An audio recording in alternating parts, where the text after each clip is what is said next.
So don't worry, this is a painting channel. It's going to remain a painting channel.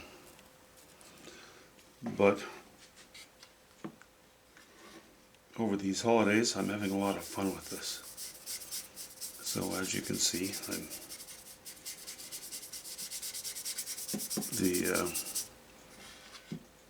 the buttstock, or the shoulder stock, whatever you want to call it,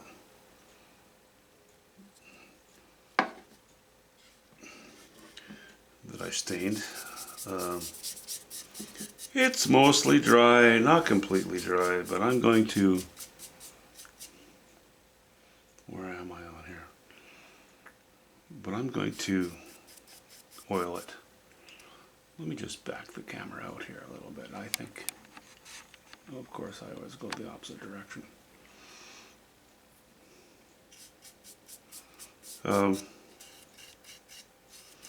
I'm going to oil it because, of course, I would like to get it on the pestle as soon as I can.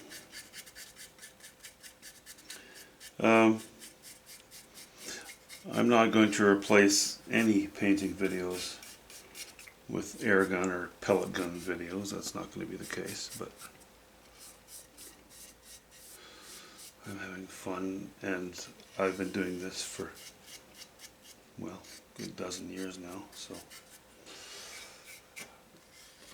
but I'd like to give a couple of shout outs. One is to a channel that I recently came across, and it kind of rekindled my love affair with my little Crossman 1377.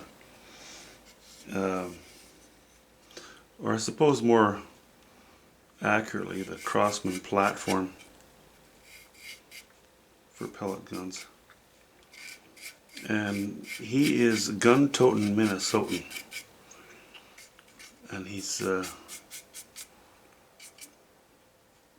big fan of the Buckrail company that makes a lot of accessories that I guess are pretty good quality. Seems like a pretty honest guy. I think he's probably got an affiliation with that company, but anyway, he got me excited again about playing with these pellet guns. Yeah, so what is that? That's gun-toting Minnesotan. You type that into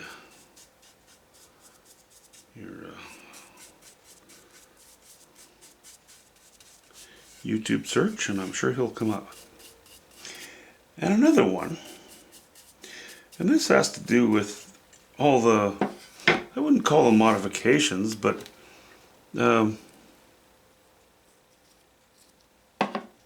improvements to when you take apart a Crossman. You know, the Crossman platforms, that 2240, 1377, 1322, 1389,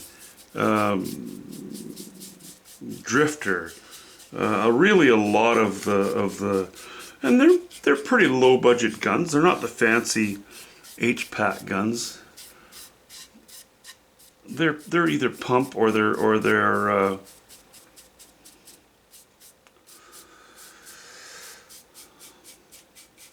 CO2 powered guns.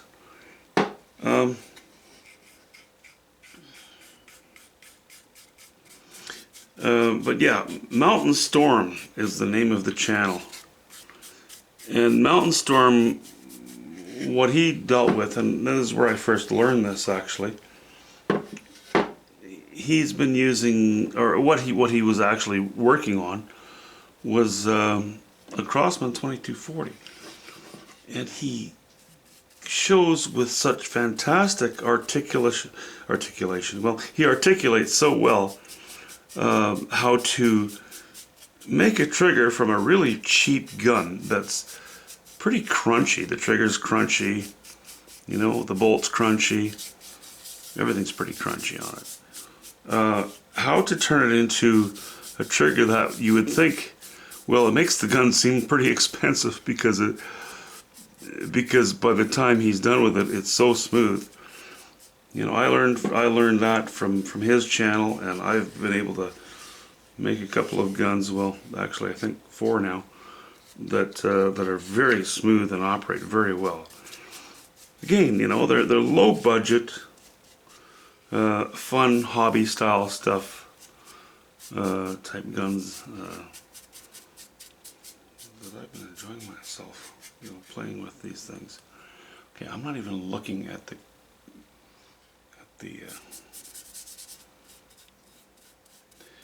viewfinder here to make sure that I'm staying on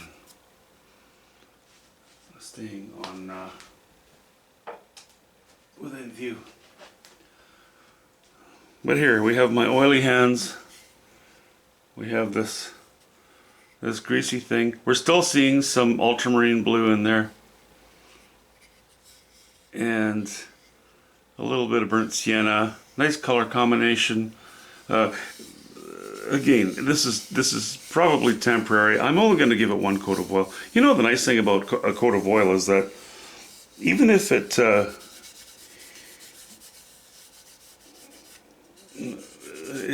is that it doesn't dry up on you. It's not like varnish. You know, it's not like, oh, I have to make sure this is smooth and perfect, because wood will soak up oil in its own good time. And if you miss a spot and there's a bit of a puddle, well, not a puddle, but you know, a thick area, you'll be fine. You don't have to worry about it. That's linseed oil for you. So I'm wiping off the excess right now, and I'm going to hang this quick makeshift thing here over top of my gas stove in the basement, off of a nail, which will be, you know, sort of, where are we now? Boy, I'm confused with this stuff. I'll hang this on a nail, or, you know, in this hole, or this hole, and it can sit in the room now for a few days, because it's going to take a few days. A, for the wood to absorb the oil, and B, I want it to be, well, obviously dry enough before I put it on the gun. Okay, that's good enough for now.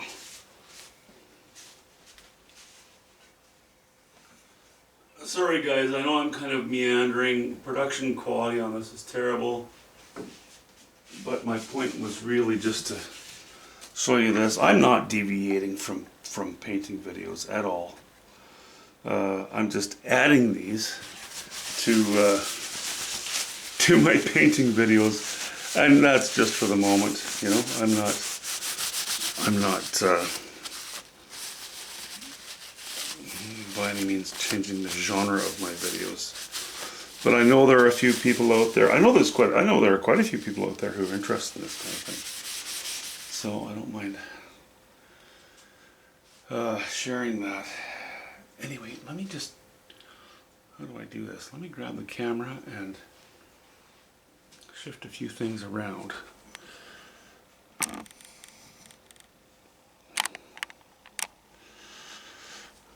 Get the camera upright again.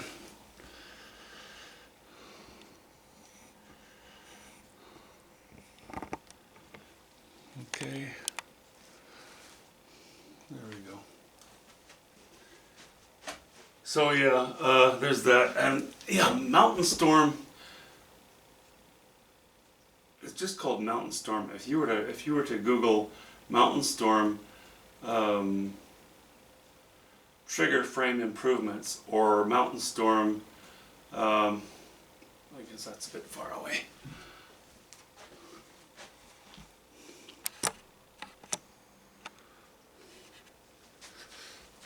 Mountain Storm, frame grips, woodwork. This guy's incredible. He's just amazing.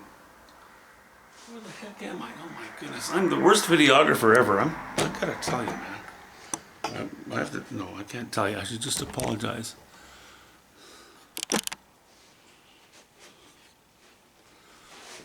How about that? Yeah, that'll work.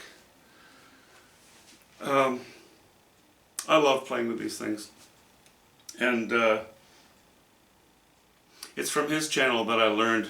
Now granted, he has a shop, he's very savvy, he's got great equipment to make these kind of things, but he does a lot of grips, custom woodwork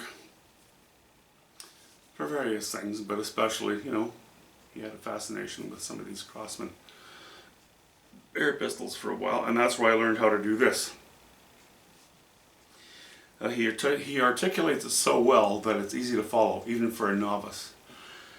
And especially taking the entire gun apart. Every single bit of it apart. How to polish it, what to polish, what not to polish, the importance of not changing the profile of certain parts. Good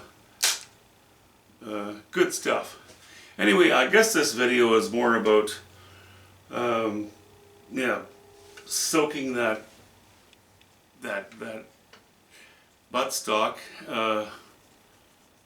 of my other gun in oil, and a couple of shout outs to people who, you know, and this is purely for air gunners, nothing to do with painting,